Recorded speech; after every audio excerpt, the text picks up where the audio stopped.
안녕하세요. 품질관리기술사 윤성수입니다. 지난 시간에 이어서 ISO 9001 리부트에 관련된 개선 방향을 설명드리도록 하겠습니다.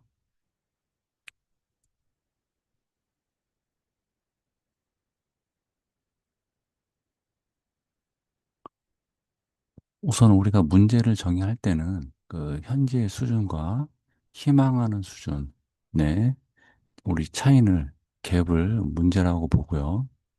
자, 우리 현 수준을 다시 한번 보면 ISO 9001이든 뭐 14001이든 45001이든 이러한 경영 시스템을 중복 관리를 해서 우리는 인증만을 위한 문서 작업이 과중되고 있습니다.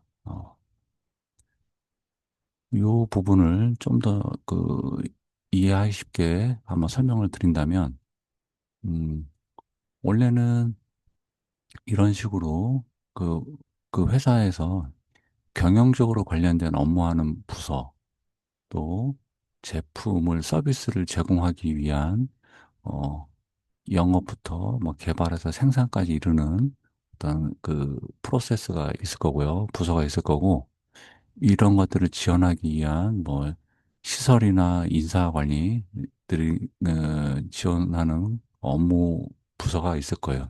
근데 이렇게 나눠 놓고 그다음에 그 ISO 9001이 됐든 요구사항을 녹여내야 되거든요. 그냥 반영을 시켜야 됩니다.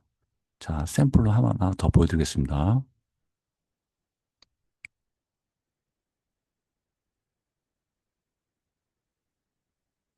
자, 예를 들면 아까 그 생산 관리 업무를 만약에 이제 업무 그 표지를 만든다면 이렇게 그 표지라는 내용에 이 업무의 뭐 적용 범위, 목적, 그리고 이쪽에는 이게 고객 지향, 커스터머 오리엔티드 프로세스인지 경영인지 아니면 지원하는 서포트인지 뭐 구분할 수도 있고요. 그리고 KPI가 뭔지 단순하게 양이 아니라 질적인 내용도 들어가 있죠. 실적만 달성할 게 아니라 어, 합격률도 관리를 하라고 되어 있습니다. 이런 식으로 양과 질적인 KPI도 놓고 어, 그리고 입력과 출력 해놓고 그리고 업무 절차를 이걸 달성하기 위한 업무 절차를 이렇게 만들 수가 있겠죠. 이렇게 만들 때 보면 제가 봤을 때 이제 가이드라인으로 해서 AS 9100에 IS 9001이 됐든 AS 9100이 됐든 이런 요건들을 내가 이렇게 어떻게 반영했다라는 걸 녹이면 됩니다. 네, 녹이면 되고 그럼 이렇게 한번 녹이게 되면 만약에 옆에다가 또 추가로 여기 뭐 14,000일, 45,000일 또 요구사항을 넣을 수도 있겠죠.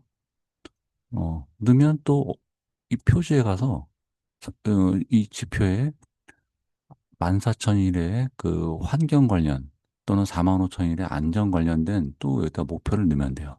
그러니까 이런 식으로 결합을 하면 하나 갖고 계속 연동해서 쓸 수가 있고 또 담당자도 명확하게 정해질 수 있습니다. 네, 다시 파워포인트로 돌아가서 보겠습니다.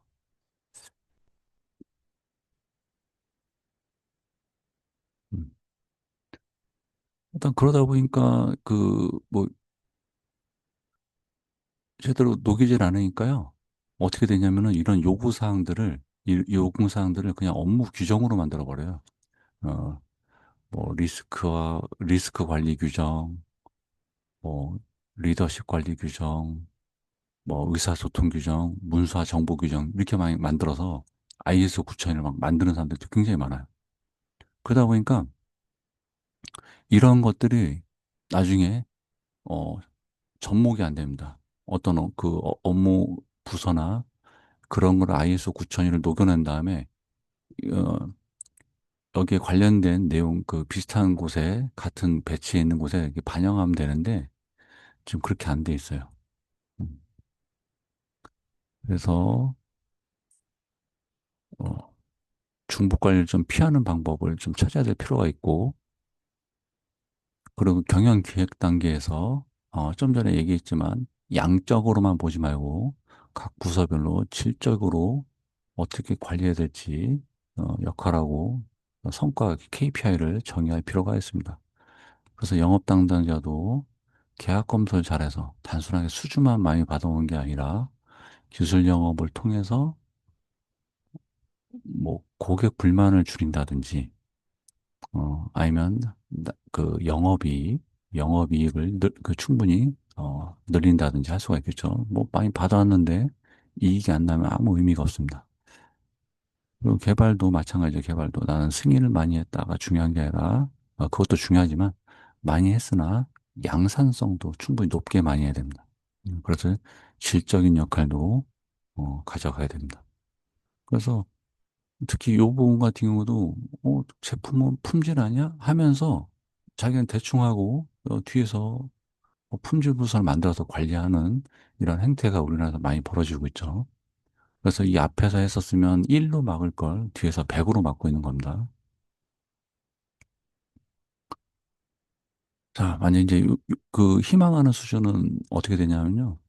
이건 물론 뭐 제 생각이기도 하지만 희망하는 수준은 경영 시스템의 기둥인 IS 9001을 올바로 도입한다. 아까 엑셀에서 보여드린 바와 같이 어, 우리 회사의 그 기획 단계에서 이런 우리 업무가 그 풀어가기 위해서 회사에서 필요한 업무 흐름대로 기능을 만들어 놓고,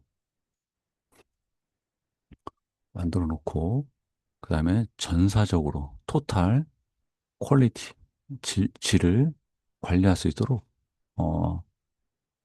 KPI나 이런 것들 정확하게 역할하고 정의해 주시면 될 것 같습니다. 그 다음에 그대로 계속 지속적으로 되려면 어떻게 되죠? 표준을 만들어서 누구든지 그러한 룰에 따르게 일을 하도록 해야 되고, 또 아까 엑셀에서 보여드렸다시피 그 표준 옆에 각각의 요구사항들을 연결시켜서 그 반영을 시켜야 됩니다. 한마디로 다시 한번 얘기하면 어, 이런 표준 요구사항을 업무 규정으로 만드는 거는 아닌 것 같아요. 제가 봤을 때는 그건 아닌 것 같고, 만약에 요걸 예를 들면 조직 상황, 리더십, 기획이다. 그러면 이 부분은 어떤 관리 부서의 일일 확률이 높아요. 경영 쪽. 높아요. 그럼 그 업무에 얘네들을 반영시키면 되는 거예요. 이런 것도 어떻게 넣으면 좋을지 반영시키면 되는데, 어, 이거를 자체를 업무 규정으로 만들 필요는 없다. 음, 그래서 업무에 반영을 하라는 거지, 요구사항을 그냥 만드는 거는 반영이 아니다. 이렇게 생각하시면 됩니다. 요구사항은 업무 규정으로 만들면 안 됩니다. 음. 자, 이런 것들을 또 잘 되려면, 잘 되게 하려면 가장 중요한 건 대표이사의 의지입니다. 음, 나는 대부분 이제 우리나라 그 회사들을 보면, 큰 기업은 좀 모르겠는데, 이제 작은 기업일수록 원래 본업이 뭔가 만드시거나 실제 이제 기능적인 일을 많이 하시던 분이 사업이 커지면서 대표이사가 된 경우가 많아요. 사장님이 되신 경우가 많죠. 근데 그런 분들은 좀 안타깝게도 어, IS 9000이는 따고는 싶어 하는데 그 자체에 관심이 없거나 그냥 단순하게 어떤 그 뭐죠? 뭐 간판 하나 그냥 만든다 생각을 하시는 것 같아요. 네, 그러지 마시고 가급적 대표이사가 의지를 갖고 또 스스로 어느 정도 공부를 하셔서 어 이제 누군가 이제 그 관련된 전문가를 뭐 초빙을 하든지 해서 뭐 맡기더라도 대표이사는 스스로 좀 어느 정도 공부하신 다음에 의지를 갖고 이게 추진되도록 하시면 좋을 것 같습니다. 뭐 또 다시 또 추가로 말씀을 드릴 게 있다면 처음에 사업을 시작할 때 아니면 규모가 작을 때 이거를 IS 9001을 다시 제대로 세팅하는 건 그나마 쉬운데요. 나중에 규모가 커지거나 하면 직원들 간에도 이제 불화가 생기고 잘 안 따릅니다. 안 따르고 그리고 커지면 커질수록 점점 더 어, 꼬이게 되죠. 14,000일도 꼬이게 되고, 45,000일도 꼬이게 되고, 아무런 회사에 도움도 되지도 않습니다.